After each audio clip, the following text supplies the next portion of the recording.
Welcome to the deep dive. Today, we're not just talking art history. No, we're putting on our detective hats, really digging through the clues to unravel one of its most captivating mysteries. We're calling it the Vanishing Act, unraveling the mystery of lost masterpieces. And this whole deep dive comes from a really fascinating exploration over at Anita Louise Art. Our mission, well, it's to track down the stories behind these incredible vanished artworks, to understand the gaps they've left, and piece together the legacies they still carry. Okay, let's unpack this. You've really hit it there. It's this profound puzzle, isn't it? The art that simply isn't there.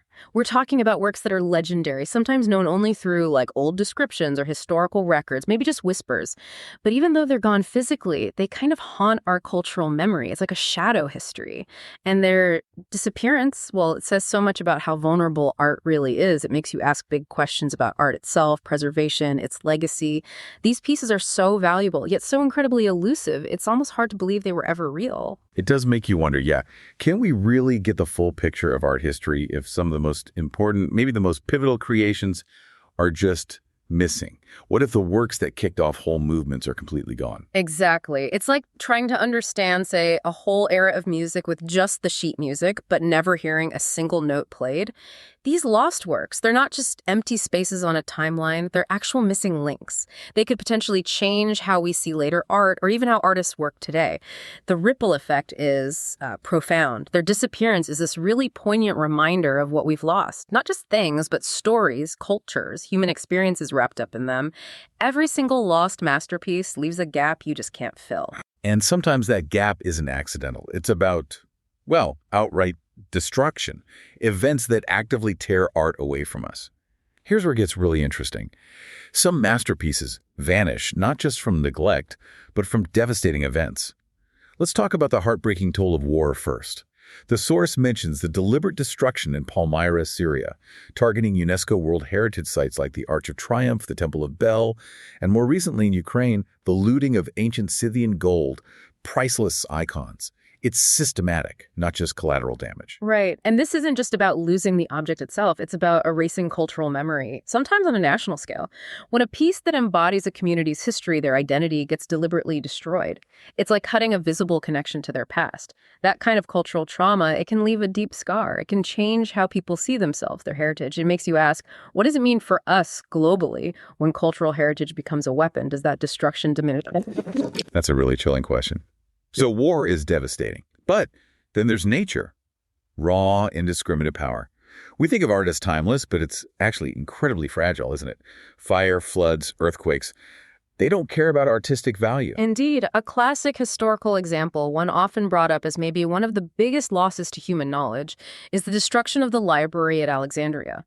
Now, it wasn't strictly an art library, but its loss symbolizes how quickly, how completely priceless cultural treasures, including countless scrolls, maybe unique artworks, can just be wiped out. Fire, disaster. It's a stark reminder that our most precious things are maybe just one catastrophe away from vanishing forever. And then there's destruction that isn't accidental or even just a byproduct of war. It's intentional, driven by belief. We're talking about iconoclasm here, the deliberate smashing of religious icons and symbols. Oh, yes. Throughout history, you see these powerful movements trying to eliminate art they saw as heretical, idolatrous. And this intentional erasure, it leaves this echoing void, not just the missing objects, but a gap in our understanding of an era in collective memory. It's like someone trying to rewrite history by destroying the evidence. But does it ever truly work? Does erasing the art erase the belief? Or does the absence itself become a powerful statement about what was once there? That's an incredible thought. The void itself becomes a kind of testament. Okay, so from deliberate destruction to nature's power. The story of lost art is often about devastation, but there's another layer, maybe more intriguing, certainly more calculated. Human intervention, greed, obsession, maybe even politics. This is where it starts to feel like a crime novel. Think about those legendary heists. And one name always pops up, right? The Isabella Stewart Gardner Museum theft. 1990, 13 pieces, including Vermeer, Rembrandt, just gone. It's still one of the biggest unsolved art mysteries ever. Imagine just walking in and taking them. It's astonishing how these mysteries just last. Decades of investigation, a huge reward offered, still nothing concrete. It leaves everyone wondering, where could they be? What happened to them? It almost adds to their mythic status, doesn't it? The idea they might be hidden somewhere, in some vault. it just fuels the fascination. It really speaks to the audacity of the thieves who saw their value in this perverse way, too valuable for anyone but them, perhaps. And that leads into the really murky world of illicit trade, where valuable art gets swallowed by the black market. They vanish from public view, lose their cultural context, end up hidden away in private collections, sometimes for generations. And this illicit trade, it brings up incredibly complicated ethical questions, doesn't it? Questions about who really owns art, how should it be preserved, what's its purpose if it's just hoarded in secret like a commodity. It adds layers of crime and secrecy to the whole lost art narrative, making it so hard to trace things back, to return them. And then there are those whispers. Artworks supposedly secreted away by collectors or even governments, known only to a handful of people. It makes you picture like some ultra-rich person with a lost masterpiece hidden away, not for the world to see, but just for them. Imagine a lost Caravaggio, maybe known only through rumors, locked in a vault somewhere. Does that change its value? Is it still art if no one sees it? That's a fascinating point. These hidden treasures, real or imagined, they really capture the imagination. They add another layer of mystery. It reminds us that some amazing achievements might be just out of reach, known only to an exclusive few, which of course changes public access to our shared heritage. Control over art, whether it's displayed openly or hidden away, has this powerful effect on its meaning, its importance. Okay, let's make this really concrete. Let's talk specific examples, heartbreaking ones from the source material. First, Raphael's portrait of a young man, painted around 1513 to level 14, a true Renaissance masterpiece. And its disappearance, a direct result of conflict. It was looted by the Nazis during World War II, vanished in 1945. All we have now are reproductions, descriptions, trying to imagine its grandeur. For art historians, it's not just a missing painting, it's a missing piece of the puzzle of Raphael's development, especially his later portraits. We have to guess, rather than study the real thing. Its fate is still one of the art world's biggest unanswered questions, a constant reminder of wartime looting. Right. Then there's what the source calls one of the most famous cases of art theft in history. Jan and Huber van Eyck's The Just Judges. It's a panel from the incredible Ghent altarpiece. This wasn't just theft, it was a sensation back then. Oh, absolutely. Stolen in 1934 from St. Bavo Cathedral in Ghent, and tragically never found. Its absence from the altarpiece is just stark. You feel it when you look at the whole work. And the story around it, ransom notes, coded messages, it fueled decades of theories, treasure hunts. Some think it's hidden nearby, others destroyed. Its significance just grows because it's missing. The altarpiece feels incomplete, a real cultural wound.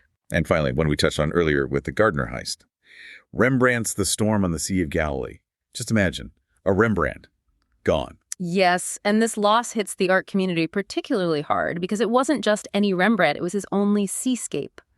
Think about it, it's like knowing Shakespeare wrote only one musical and it vanished. You'd have an incomplete picture of his range, his genius. The Storm on the Sea of Galilee showed Rembrandt tackling marine painting with all his mastery of light and drama in a genre he never touched again. Because it's gone, we have to infer that side of his talent. We can't witness it directly. It definitely leaves a hole in understanding his full artistic scope. Wow. So after talking about all this disappearance, this loss, what does it all mean for us now and for the future? Is there any hope? The source mentioned something pretty exciting, the digital resurrection. Absolutely. Technology does offer this powerful glimmer of hope, even if it's complex. We have digital tools now that can recreate missing works with pretty amazing accuracy. They give us these incredible glimpses of what was lost. And things like virtual reality, augmented reality, they let people engage with these lost pieces in new immersive ways. It sort of bridges the gap between absence and presence. We can almost step back into their world, you see. The digital resurrection. It sounds amazing. But I wonder, does recreating them digitally really fill the void? Or does it maybe highlight the loss of the physical original even more? Remind us of what we can't touch. That's a really important distinction. Digital versions are invaluable for study, for access, but they can't replicate the physical thing, the texture, the aura, the unique object crafted by the artist's hand. So it's a powerful tool for understanding, for education, but it's definitely not a replacement for the real heritage. It reminds us of what's gone, but also the clever ways we're trying to, cope with that loss. And thankfully, people are still looking. The hunt is still on. There are modern art recovery efforts, organizations, individuals working tirelessly, often against huge odds, to track down stolen art and get it back. And that's more than just detective work, isn't it? It's this deep commitment to preserving our shared culture, honoring the artists. These efforts are crucial, trying to undo some of the damage from theft, from destruction, advocating for return. Think about the challenges, tracing ownership across centuries, navigating international law, the secrecy of the black market. It's a constant struggle, but so vital. Which brings us to the philosophical side of it all. What does it actually mean for a society when its artistic heritage disappears? That's a big question for you listening right now to think about. Indeed. It forces us to think about value, doesn't it? The absence of these works tells us so much about art's importance, but also its fragility. It makes you reflect on creativity itself, how vulnerable it is, and how important preservation becomes. It challenges us all, individually and collectively, to think about our role in protecting the treasures we still have. Every piece that's lost affects how well we understand our past, and maybe even where art is headed. It's been a fascinating journey, exploring this world of lost masterpieces, these vanishing acts, these stories. They really do provoke thought, don't they? They spark curiosity, ignite the imagination. They remind us there might still be discoveries out there. Even though they're gone, these works still have power. They shape how we see what we do have and what might still be found.